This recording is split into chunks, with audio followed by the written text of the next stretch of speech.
Good morning, church. Happy Sunday. As I was reflecting on our reading for this morning in Psalm 142, I reflected on the fact that one of the most important skills that we can develop in life is the ability to know who to call, who to reach out to when something is broken or needs to be fixed, right? Let's say if your car breaks down while you're driving up to Anchorage, who do you turn to, right? Do you call a friend or a spouse or AAA or a parent, right?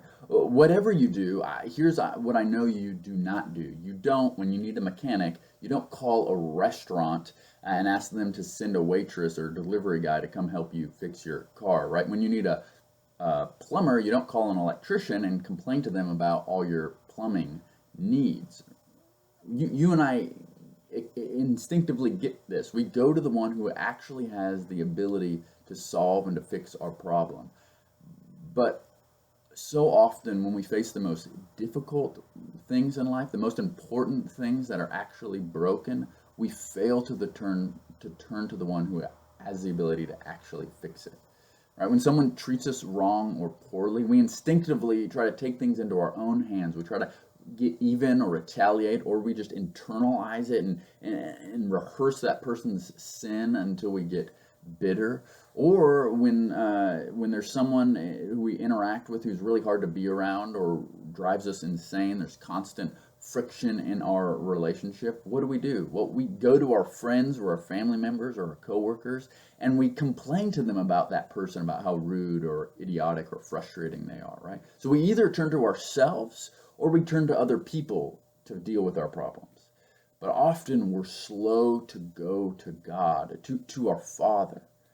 But David in Psalm 142, he models what it looks like to run to the Father when life is not going our way. And he does this because ultimately he knows that God is the only one who's able to change anything. God is the only one who's able to deliver him from the consequences of his own sin and from the sins of others. My friends, that's what I want to grow in during this season. During this season of shelter and restriction, would we be a church that's quick to pour out our hearts to the Father, to take everything to Him? Would we not look to ourselves and our own efforts to save us, but would we not grumble and gossip about our problems to other people or on social media? Would we instead take our frustrations to the one who knows, to the one who hears, and to the one who is able to heal? And a specific takeaway for families, for fathers and mothers, might be this: how can we lead our families to follow David's example? How can we develop family rhythms and practices in which we regularly cast our anxieties on God?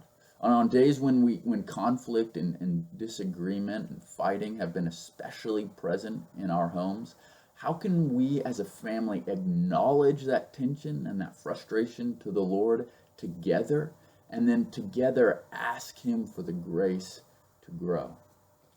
And we see this in our sermon text for this morning with Justin in Matthew 14.